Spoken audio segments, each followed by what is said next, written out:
Marciano June Painor, who is on mission in Alaska. But I would like to thank all of you, Mr. Ambassador, and the staff of the Consulate General, plus all the leaders of the Filipino-American community here in San Francisco and California, for being here with us. Let's greet Mr. Greg Magabinta, the President of the National Association of Phil-American Associations in the United States,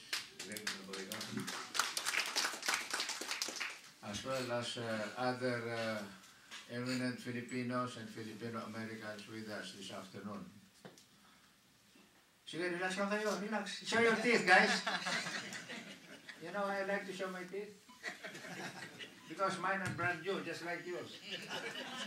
Sige na, relax lang tayo. I am not here to give you any pensions. But I'm not here to take away your pensions either. So we are here to talk about the Philippines and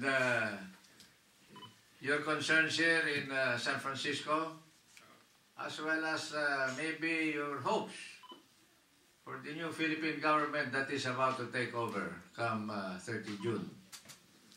Because of the recently held relatively peaceful elections last 10 May, which for the first time was fully automated countrywide.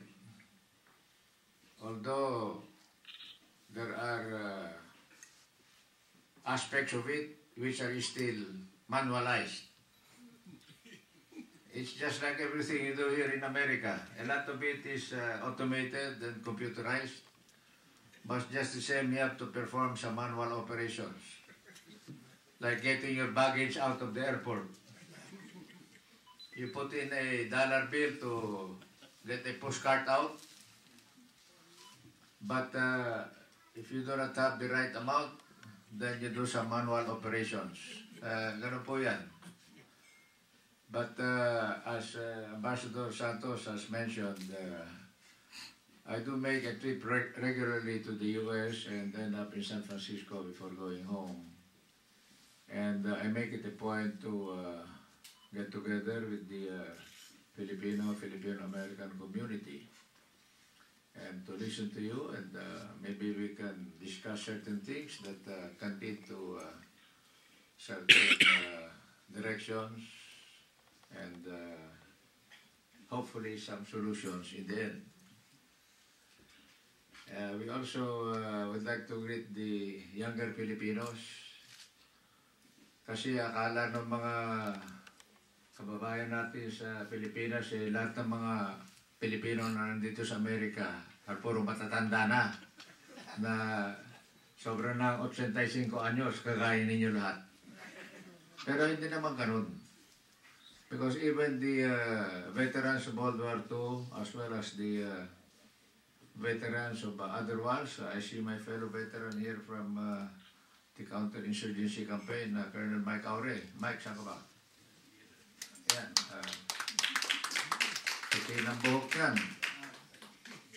Pero warrior yan, nung panahon namin, kontra sa mga NPA, at saka mga ipakbang kalaban sa Mindanao. Kahit na mayroon ng tuhod, malakas pa rin ang loob. Translation. For those of you that do not understand Tagalog anymore, the Philippines is okay. Tandaan natin yan. Kasi yun po ang ating motherland. And it is you, the Filipino veterans of World War II, who have emphasized that point over and over again. Especially to our younger ones who seem to forget some of our language, maybe our culture, maybe our history.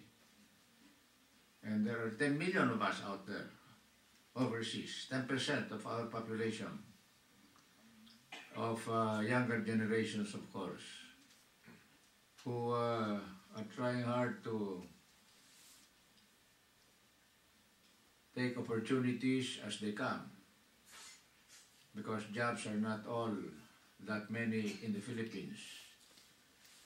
But to their credit, just as much to your credit. Their assistance, their support, their remittances to the Philippines have counted a great deal in keeping us economically viable. Even if theirs, just like yours, in Bataan Corridor, continues to be a hardship tour. Pero ganyan po tayo mga Pinoy. At sa palagay ko, kahit ano man ng krisis o kahirapan o hamon, ay tayo po ay nagtatagumpay dahil sa tayo ay nagsasama-sama, nagtutulong-tulong at nagkakaisa. Yan ang hamon sa atin mga Pinoy, wherever we are. Kaya ba natin to? Kaya. Napakain ng boses ninyo rito sa San Francisco. Ilakas natin, isigaw. Sabay-sabay para marinig sa Malacanang. Hindi, pag antayin nyo ako, sasabihin ko.